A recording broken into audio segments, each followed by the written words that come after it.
자, 아스날 대 스포르팅 CP 챔피언스리그 8강 2차전인데요. 오늘은 데이터가 어떻게 모든 예상을 뒤엎고 있는지 그 이면을 한번 깊숙이 파헤쳐 보겠습니다. 한국 시간으로 4월 16일에 열리는 경기죠. 두 팀의 운명이 걸린 이 중요한 매치를 저희는 숫자로 한번 해부해 보려고 합니다. 과연 데이터는 우리에게 어떤 이야기를 들려줄까요?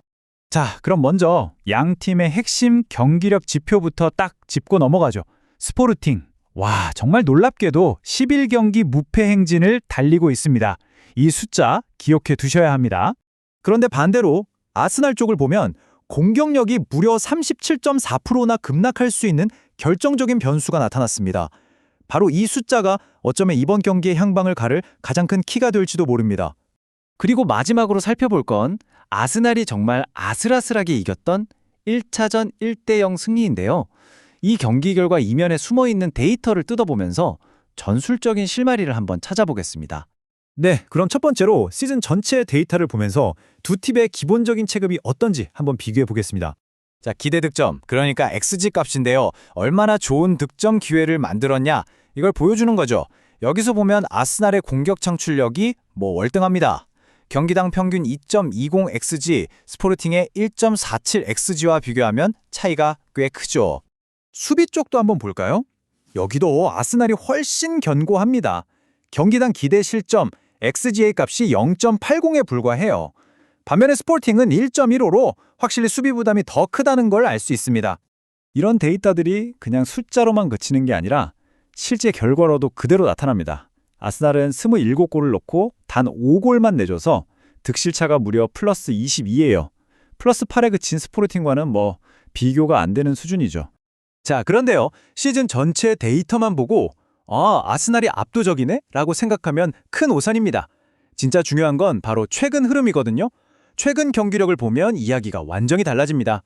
시즌 내내 그렇게 잘 나가던 아스날이 최근 4경기에서 3패나 하면서 갑자기 흔들리고 있어요. 특히 데이터만 보면 그냥 이겼어야 할 본머스한테 1대2로 졌다는 건 이건 정말 심각한 경고등이 켜진 겁니다. 이 본머스전에서 아스날이 만든 기대 득점이 2.1 XG나 됐어요. 최소 2골은 넣었어야 할 기회를 만들고도 결국 1골밖에 못 넣었다는 거죠. 한마디로 결정력 그리고 집중력이 확 떨어졌다는 게 숫자로 증명된 겁니다.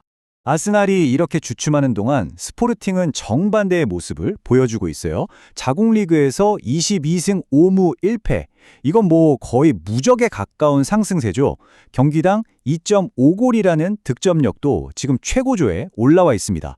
좋습니다. 그럼 이제 진짜 중요한 두 팀이 직접 맞붙었던 1차전 데이터를 한번 뜯어보죠. 이걸 보면 이번 2차전의 전술적인 핵심이 뭔지 딱 보이기 시작합니다. 1차전 전반전에요. 아스날이 만든 기대 득점이 믿으시겠어요? 고작 0.09였습니다. 0.09. 이건 거의 슈팅 기회조차 못 만들었다는 얘기고요. 이번 시즌 두 번째로 낮은 기록입니다. 그만큼 스포르팅의 전방 압박이 기가 막히게 먹혀들었다는 거죠. 네, 바로 이 장면이 두 팀의 전술적 충돌을 아주 명확하게 보여주는데요. 아스날은 계속 중앙으로 공격이 몰리면서 꽉 막혀버렸어요. 반면에 스포르팅은 트링캉이나 카타모 같은 선수들을 이용해서 영리하게 측면으로 공을 빼내면서 공격 활로를 뚫었습니다. 자, 그런데요. 지금까지 저희가 살펴본 이 모든 데이터들 어쩌면 이 단 하나의 변수 앞에서 전부 의미가 없어질 수도 있습니다. 바로 이번 경기의 가장 결정적인 변수, 선수단 변화입니다. 아스날에게 정말 치명적인 소식이죠. 팀의 핵심인 데클란 라이스, 마르틴 웨데고르, 그리고 부카요 사카까지 이 세 선수의 결장이 거의 확실시되고 있습니다. 이렇게 되면 팀의 공격 위협도가 평소보다 무려 37.4%나 폭락할 거라는 예측이 나옵니다. 특히 공격의 핵심인 사카와 웨데고르가 빠진다. 이건 정말 심각해요. 아스날의 공격 루트가 70% 이상 왼쪽과 중앙, 그러니까 에제와 마르티넬리 쪽으로만 쏠리게 되는 거죠. 이건 거의 반쪽짜리 공격이 될 수 있다는 얘기입니다. 아스날은 이렇게 주축 선수들이 따지면서 심각하게 약화됐는데 스포르팅은 정반대입니다. 팀의 주장이자 수비의 심장이라고 할 수 있는 모르텐 율만드가 징계에서 돌아옵니다. 이건 천군만마를 얻는 거죠. 자, 그럼 정리해볼까요? 아스날의 핵심은 빠지고 스포르팅의 엔진은 돌아왔습니다. 이런 극과 극의 상황에서 과연 저희 시뮬레이션 모델은 어떤 결과를 내놓았을까요? 네, 모든 변수를 종합해서 돌려본 결과 저희 모델이 예측한 가장 확률 높은 시나리오는 바로 1대1 무승부입니다. 저희가 총 1만 번의 시뮬레이션을 돌려봤는데요. 그 결과 1대1 무승부가 나올 확률이 43.2%로 가장 높게 나왔습니다. 이렇게 되면 결국 아스날이 합산 스코어 2대1로 다음 라운드에 올라가게 되는 거죠. 그렇다면 왜 하필 1대1 무승부일까요? 이 예측 뒤에 숨어있는 전술적인 이유를 좀 더 자세히 들여다보겠습니다. 아스날의 아르테타 감독은 선수들에게 순수한 불꽃을 보여달라고 주문했는데요. 결국 지금은 조직력보다는 선수들의 투지에 기댈 수밖에 없다는 걸 아는 거죠. 아마 한 골 처리들을 지키기 위해서 굉장히 수비적인 로우 블록을 세울 가능성이 높습니다. 반면 스포르팅의 보레스 감독은 기적을 만들 준비가 완벽하다고 자신감을 보였습니다. 뭐 당연하죠. 스포르팅은 무조건 골을 넣어야 하니까 라인에 바짝 끌어올려서 공격적으로 나설 수밖에 없어요.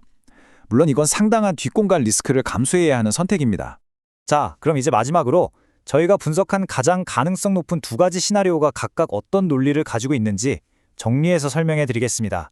먼저 가장 유력한 1대1 무승부 시나리오입니다. 이건 아스날의 핵심, 척추라인이 무너졌기 때문에 조직적인 공격으로 여러 골을 넣기는 어렵다는 전제에서 출발해요. 하지만 마르티넬리나 혹은 상대팀의 요케레스 같은 선수의 번뜩이는 개인 기량으로 한 골 정도는 터질 수 있다는 거죠. 율만드가 돌아온 스포르팅도 당연히 한 골 넣을 저력은 충분하고요. 하지만 템백으로 걸어잠글 아스날을 상대로 2골 이상 뽑아내긴 현실적으로 어렵다고 보는 겁니다. 그 다음으로 가능성이 높은 시나리오는 35.8% 확률의 아스날 1대0 승리인데요. 이 시나리오의 주인공은 단 한 명입니다. 바로 골키퍼 다비드 라야.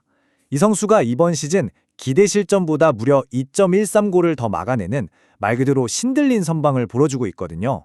라야의 슈퍼 세이브가 터진다면 한 골차 승리도 가능하다는 계산입니다.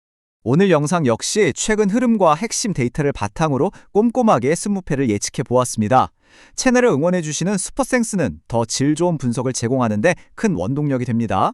제가 준비한 분석은 참고용으로 활용해 주시고 최종 선택은 구독자님들의 날카로운 판단에 맡기겠습니다.